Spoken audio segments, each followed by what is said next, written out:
On vous entend, Madame Moellet, vous pouvez commencer. Ah, je vous remercie. Vous m'entendez Je bien? vous en- Oui, oui, oui, le son passe cette fois-ci. Tout est Oh, OK. super. Je peux démarrer? Oui, vous Je pouvez peux y démarrer. aller? Oui, oui, bien évidemment. D'accord. Alors, bonsoir, bonjour à toutes. Je suis Mireille Mouelet. Il m'a été permis de m'exprimer sur la francophonie économique, l'AFCTA et les IDE. Les IDE sont ni plus ni moins que la jeunesse afrodescendante qui constitue la sixième région d'Afrique, donc ressortissante de l'extérieur. Celle qui aujourd'hui est en train de faire le phénomène inverse d'impatriation, de retourner en Afrique et de faire de la création d'entreprises. Mais auparavant, ce qu'on appelle les IDE, c'est qu'ils ont opéré beaucoup de transferts d'argent vers le continent. Aujourd'hui, il est connu que la démographie de l'Afrique va exploser d'ici 2050 et que ce continent devrait contenir 2 milliards d'habitants. Pourquoi la francophonie économique? Parce que c'est sur le côté francophone qui aura la population la plus nombreuse. Donc, avec tous les atouts que nous connaissons sur l'Afrique comme étant le berceau du monde et de l'humanité, vous comprendrez pourquoi aujourd'hui toutes les alliances étrangères reviennent en Afrique par appétence de tout secteur et tout segment d'activité. Les entrepreneurs qui sont nés en dehors du continent sont nés en Occident, ont vécu toute leur vie ici, ils ont étudié, ils ont fait des grandes écoles et ils sont aussi devenus des hauts cadres dirigeants. Mais aujourd'hui, ils sont prompts à laisser leur emploi de salariés pour se lancer eux-mêmes dans l'entrepreneuriat et devenir demain des capitaines d'industrie. Tout ça, pour ça, il faut au préalable pas seulement avoir une idée et faire un business plan, il faut également avoir l'acculturation du pays, c'est-à-dire les modes culturels, les modes de fonctionnement. Il faut changer aussi les paradigmes et les concepts que cette jeunesse a d'elle-même. Mais il y a aussi, surtout, que depuis le 1er janvier 2021, l'Afrique est le dernier des 5 continents à avoir créé son espace de marché commun économique de libre-échange de biens et de services qu'on appelle en anglais sous l'acronyme AFCTA et en français ZLECAf. Un marché commun qui était nécessaire parce que quand on dit aujourd'hui que l'Afrique est le premier partenaire économique de l'Europe, l'Europe, elle, de son côté, elle a un talon d'Achille, c'est qu'elle n'a pas de squelette juridique du droit des affaires, ce qu'on appelle aujourd'hui au sein de l'Union européenne le Code européen des affaires. Ils n'en ont pas. Ils ont appelé les juristes du droit OHADA pour les aider à faire ce Code des affaires parce que, puisque c'est un espace économique continental avec de la coopération décentralisée, bien entendu qu'il faut un cadre juridique, ce qui n'était pas posé. Et parallèlement, les avocats du droit OHADA ont aussi été appelés du côté du Commonwealth puisque leur droit est plus condensé et plus épuré que celui du droit OHADA. Euh, Maintenant, ce qu'il y a, c'est qu'aujourd'hui, on tend vers l'Afrique unifiée. L'Afrique unifiée qui rappelle donc l'Union africaine. L'Union africaine, il faut aussi le souligner parce qu'on parle beaucoup de l'agenda 2030 des Nations unies, mais auparavant, qui a été fait en 2015, mais au préalable, il y a l'agenda 2063 qui a été élaboré en 2013. Il a été élaboré en 2013, qui est une date mémorable parce que c'était le cinquantenaire de l'Union africaine. Et pourquoi il s'appelle Agenda 2063? Parce que 2013 plus 50 font 2063, donc le centenaire de notre organisation des États d'Afrique de l'unité. Alors, on ne se lance pas dans les affaires, on ne se lance pas dans l'entrepreneuriat sans prendre un préalable de concept. Et quand vous vous lancez dans les affaires, vous avez toujours affaire à une organisation financière, gouvernementale, à une collectivité, quelle qu'elle soit. Et tout cela, toutes ces institutions sont des institutions politiques parce qu'elles ont été créées par un cadre politique. Et donc, on ne vous demande pas de vous engager dans la politique partisane. J'insiste bien sur ce mot-là parce que l'étymologie de politique, c'est organiser la cité. Et donc, vous avez des communautés qui sont non africaines qui sont régulièrement citées par leur dynamisme et leur dynamisme économique et d'être communautaires, si ce n'est pas communautariste pour certains, pour un grand nombre. Et donc, pour cela, vous avez un certain nombre de précarés à faire. Il faut vous accoler avec des juristes, un avocat, un fiscaliste, la propriété intellectuelle. Tout ça, c'est un préalable. Déposez vos brevets, arrêtez de mettre vos vidéos d'invention sur le réseau social le plus connu qui est Facebook, parce que vous avez des gens qui travaillent dans ces multinationales, dans ces consortiums, et qui ne font que récupérer vos inventions et déposer le brevet. Donc, les affaires, on ne se lance pas comme ça, comme dans n'importe quelle autre corporation. Parce que pour cela, vous devez, tout est lieu d'initiation, tout est lieu de compagnonnage. Quand je dis compagnonnage, c'est que la personne qui veut se lancer sur ce marché-là, sur ce segment, doit s'accoler des mentors qui vont l'enseigner, qui vont lui dire comment se conduire. Et quand on parle de la francophonie économique, c'est de la diplomatie également, parce que quand vous allez voir solliciter aussi vos ambassades respectives, elles sont dans le pays où vous êtes en Occident et elles représentent les intérêts de votre pays. L'ambassade n'a pas d'argent. C'est le ministère des Affaires étrangères dans votre pays d'origine qui débloque les fonds pour elle. L'ambassade est juste là pour un volet économique. Et donc, quand vous allez leur parler, il y a aussi les éléments de langage. C'est que vous pouvez parler, dire la même chose ou quelque chose qui est très intéressant à la fois pour les deux parties, mais si vous ne parlez pas le même langage, vous ne comprendrez pas. Donc, c'est tout cela qu'il faut ordonner et il faut faire preuve de stratégie. Parce que quand vous avez des entrepreneurs tels que moi aujourd'hui, puisque je suis chef d'entreprise, ou d'autres qui vous ont précédé, en tant que chef d'entreprise, on fait une ligne éditoriale, on fait une politique commerciale, on budgète, et que l'espace-temps est une notion humaine qui n'est pas la même. On ne maîtrise pas le temps, mais on doit le gérer autrement.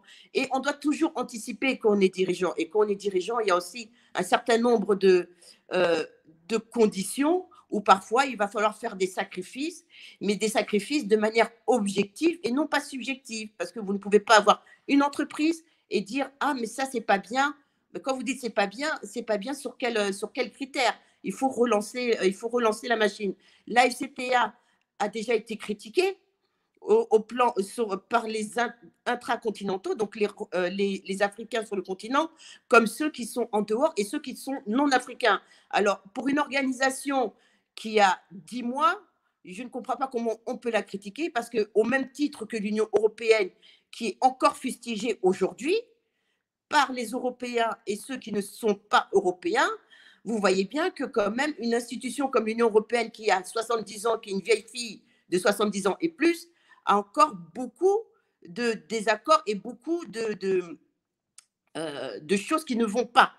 Donc, laissez la SCTA grandir et puis il faut vous approprier ces éléments-là. Il va falloir que vous approchiez ces environnements-là, mais on ne vous demande pas de prendre l'habit et de vous engager dans des domaines qui ne sont pas les vôtres.